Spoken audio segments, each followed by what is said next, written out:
सुप्रभात बच्चों, हिंदी कक्षा में तुम सबका एक बार फिर से स्वागत है। आज हम लोग पाठ 10 अपना गांव पढ़ेंगे। बच्चों, प्रकृति के सौंदर्य को अपने भीतर समेटने वाले गांव शहरी लोगों को लुभाते हैं। जो शहर में रहने वाले लोग हैं उनको गांव लुभाते हैं। क्यों? क्योंकि उनके प्रकृति के सौंदर्य के वजह से हरे भरे खेत, कल कल करती नदियाँ, बहती नदियाँ, पेड़ों की डालियों पर झूला झूलते बच्चे, सरल जीवन, ऐसा शहरों में कहा। यह सब कुछ शहरों में देखने को नहीं मिलते हैं।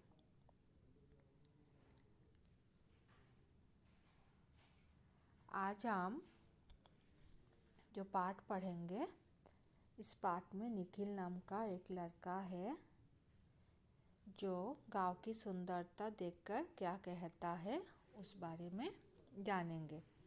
तो बच्चों चलो पाठ शुरू करते हैं। निखिल के पिता शहर में प्राध्यापक थे। मतलब निखिल के पिता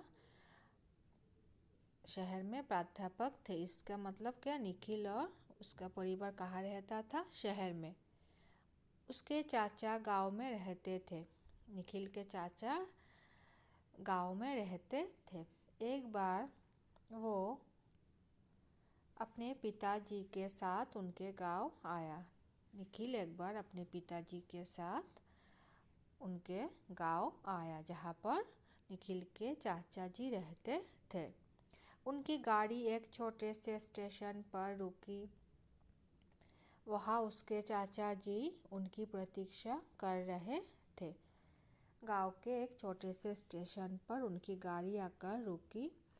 जैसे ही उन लोगों ने स्टेशन पर उतरे तो क्या देखा कि उनके चाचा जी उनका प्रतीक्षा कर रहे थे। चाचा जी निखिल और उसके पिताजी का प्रतीक्षा कर रहे थे। वे सब टांगे से घर की ओर चल दिए। वे सब एक साथ टांगे से घर की ओर चल दिए। थोड़ी देर बाद ही गांव के घर दिखाई देने लगे। पिताजी ने एक इमारत की ओर संकेत करते हुए बताया, यह खरीद भंडार है। यहाँ अपना अनाज बेचकर किसान उचित कीमत पाते हैं। जब वे लोग स्टेशन से घर के ओर जा रहे थे, वहाँ पर निखिल के पिताजी ने एक इमारत को दिखाते हुए बोले कि ये खरीद भंडार है। यहाँ पर किसान जो गांव में खेती करके अनाज उगाते हैं वो इस खरीद भंडार से अपने अनाज को क्या करते हैं? बेचकर उचित कीमत पाते हैं।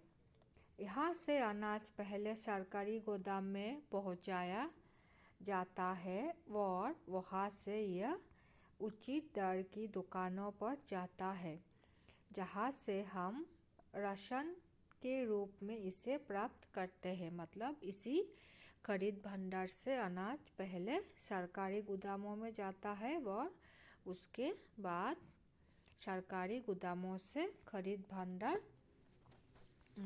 गोदामों से हम राशन के रूप में अनाज खरीदते हैं।